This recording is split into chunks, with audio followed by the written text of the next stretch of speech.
gardeners and cooks. My name is Jennifer. Welcome to Miles Away Farm, or welcome back. Today I thought I'd show you a little bit about why my yard is so messy. My neighbors on the west side of me are both very neat and tidy, and they spend a lot of time on their riding mowers making sure that their grass is very green and very even, and more power to them if that's how they want to spend their time. My husband and I both have a degree in biology, and while we are well aware of what the noxious weeds are for Washington State and spend a lot of time making sure that those are eradicated in our lawn and garden, we let a lot of other things just go. And the reason for that is manyfold, primarily because a lot of that stuff is edible, and I like knowing what's edible. And I always think, you know, as a friend of mine used to jokingly say, come the revolution, or when the poop hits the fan. It's very nice to know what you can forage in terms of eating green things and getting good nutrition without actually having to grow your food. While I have a big garden, we are also on a well, and so we are subject to being able to power that well in order to keep things watered. We get less than 20 inches of rain a year, and very little of that comes in the summertime. And so if things got really tight, it would be difficult to grow the abundance of what we grow now, and we would have to get very selective about what we kept watered and what we didn't. But we have a lot of things that just grow relatively wild on our property, in our yard, in our garden, that is edible, that we spend zero time actually trying to cultivate. And then we also have some medicinals that are prevalent and prominent around the property.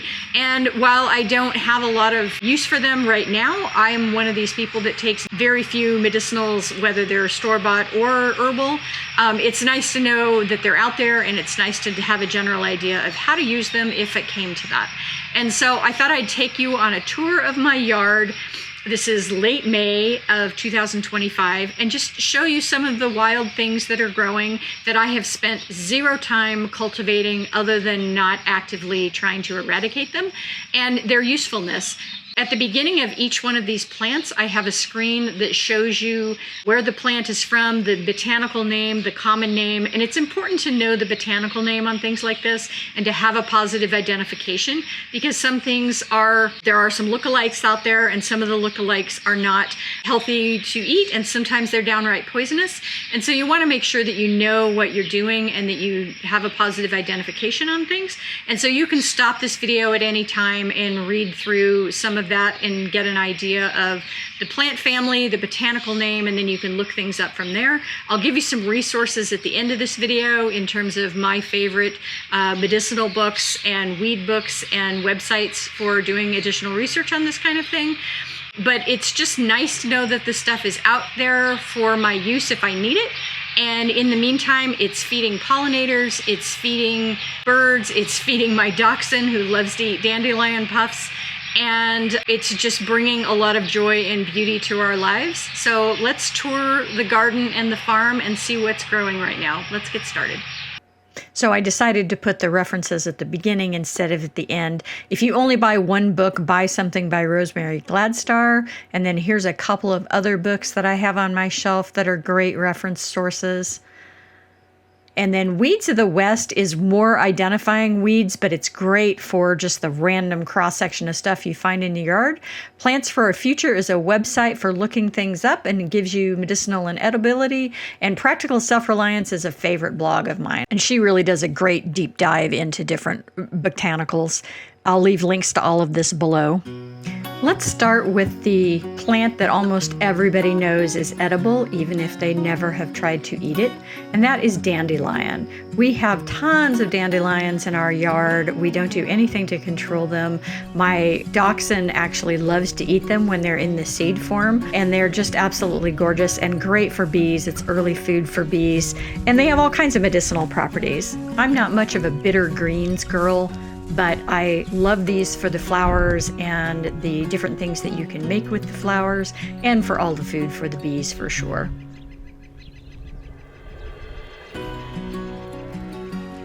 Catnip is another great species that we have growing all over our property. It was actually here before we bought the property, and it's very distinct scent-wise, and so it's in the mint family. There's a lot of things that are in the mint family that are somewhat similar, but you can tell by the smell. It has slightly fuzzy leaves, and it has a similar effect on people that it does on cats, which is it can be quite relaxing. It's a very nice tea in the evening. Lemon balm is another common mint, also was here before we bought the property, and we've just not tried to control it very much. Really nice, relaxing, makes a lovely iced tea or hot tea, and has all kinds of medicinal properties as well, and is very easy to grow. And again, square stem is in the mint family, so anytime you see that square stem, it's in the mint family. And then here's a comparison of lemon balm and catnip. You can definitely tell the difference by the scent. Lemon balm is very distinctly lemony, but if you're just looking at it, sometimes it can be a little tricky, particularly if it's growing in shade. And so here's an example of the leaves of one and the other. Catnip tends to be a little bit fuzzy. Lamb's quarter, also called goosefoot, it has a bunch of common names. This is a really delicious spring green. It's very similar to spinach. It's in the same plant family as spinach, and is just delicious boiled and put into various dishes. And then just for fun, here's quinoa. I'm growing a little bit of quinoa this year, and it looks virtually identical. Same genus, different species, which makes me wonder how edible the seeds are from lamb's quarter. I'm guessing that they're very similar and quite nutritious, although smaller. This is what inspired this whole video. This is pineapple weed, which is a wild chamomile. It is the same genus as German chamomile, which is the chamomile that you typically grow for tea. This grows in very disturbed areas. So this is in my driveway, which is very compacted, and this patch gets a little bit bigger every year. Very distinct scent, pineapple-y smell, and you can make a tea out of this. You can make a simple syrup out of this, quite delicious. Narrow-leaf plantain, also broadleaf plantain, which I'll show you in a minute. This is another disturbance species, and the patches will get a little bit bigger every year. This is edible, but it has quite a bit of fiber in it. Those long veins are pretty fibrous, and so not super tasty to eat in a salad, but lots of great medicinal benefits, and especially topically put into salves and things like that. Fun fact, I actually know plantain because when I was first starting to go back to college at the University of Colorado Boulder, I worked in a work-study lab doing work on plantain and the buckeye butterfly. The buckeye butterfly lays its eggs on plantain, and then there's a bitter compound in plantain that it sequesters in its body that it is immune to, but when other things eat that butterfly, it makes them sick, and they don't like the taste of it, and so they have a really unique relationship with this plant. Here's the broadleaf plantain, or Plantago major. This doesn't look great. It's in a spot in my garden where it's getting stepped on, but long, straight veins similar to regular plantain. Western salsify, I have growing all over my property, another disturbance species.